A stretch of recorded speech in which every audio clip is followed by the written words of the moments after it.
হোৱাসকলক ৰাইজে যথেষ্ট সহযোগ কৰাইছে। তাকে দেখি আমি বান্ধৱে প্ৰতি বছৰে তেনেকুৱা ধৰণৰ সামাজিক কাম কৰি আহোঁ। এই সামাজিক কামবোৰৰ ভিতৰত আমি ভাবিলোঁ যে ৰাইজৰ বানপানীৰ পিছত ৰাইজৰ স্বাস্থ্যৰ যথেষ্ট অৱনতি ঘটে, যাৰ কাৰণে আমি খোৱাটো পাবই, কিন্তু স্বাস্থ্যৰ কাৰণেও এটা যত্ন লোৱা দৰকাৰ। সেই উদ্দেশ্য হাতত লৈ আজি আমি বান্ধৈ 1983 কলেজিয়েট আশা কুইন অসম সংঘ লগ হৈ পেলাই আমি আহি মৰিগাঁও আজি জাগি ভকত গাঁৱত উপস্থিত হৈছোঁহি। আৰু আমাৰ হেল্থ চিটি হস্পিটেলত ডক্টৰ চিকিৎসকসকলে আজি তেখেতসকলক চিকিৎসা প্ৰদান কৰিছে।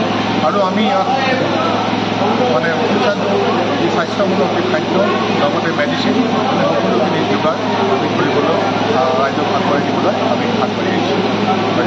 এটা বিশেষ তাৎপৰ্য থকা এইটোৱেই যে আমাৰ মৰিগাঁও জিলা আয়ুক্ত দেৱাশীষ শৰ্মা ডাঙৰীয়া আৰু district magistrate joint doctor Pallavi Priyanka Gogoi ডাঙৰীয়ানী আহি আছে আৰু তেখেতসকল আমাৰ স্বাস্থ্য বিভাগ জড়িত হৈ আমাক এই অনুষ্ঠান সুচাৰুৰূপে পৰিচালনা কৰাত যি ধৰণৰ সহায় সহযোগ আগবঢ়াইছে আমি বান্ধৈ পৰৱৰ্তী কৃতজ্ঞতা জ্ঞাপন কৰিছোঁ। জুন তাৰিখৰ ৰবিবাৰে আমাৰ এই মৰিগাঁও জিলাৰ জাগি ভকত গাঁৱত আমাৰ কটন কলেজত ৰাখি বান্ধৈ গ্ৰুপৰ লগতে আমাৰ অসম সংঘ কুইনৰ যিটো আশা বুলি অনুষ্ঠান আছে তাৰ তৰফৰ পৰা আজি বিনামূলীয়া স্বাস্থ্য শিবিৰ হেৰি কৰিছোঁ। ইয়াতে আমাৰ এই স্বাস্থ্য শিবিৰত আমাৰ ৰাইজৰ কাৰণে আমি বিনামূলীয়া স্বাস্থ্য পৰীক্ষা আমাৰ হেল্থ চিটিৰ তৰফৰ পৰা আগবঢ়াইছে থকা ড্ৰাগ ডিষ্ট্ৰিবিউশ্যন এছ'চিয়েশ্যনৰ তৰফৰ পৰা বিনামূলীয়াকৈ মেডিচিন আগবঢ়াইছে। আৰু আজি এই অনুষ্ঠানটি আমাৰ ইয়াত জিলা প্ৰশাসনৰ তত্বাৱধানত হৈছে।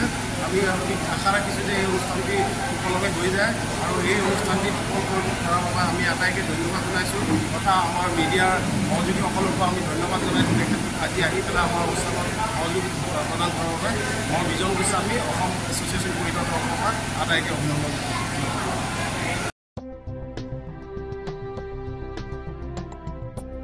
গৰু, গাহৰি, হাঁহ, ছাগলী, কুকুৰা আদিৰ বাবে জনপ্ৰিয় দানাৰ নামটোৱেই হ'ল বিয়ম। বিয়ম এই অসমৰ উদ্যোগ, গতিকে বিতৰকসকলে অতি শীঘ্ৰেই বিয়ম উদ্যোগৰ লগত যোগাযোগ কৰক।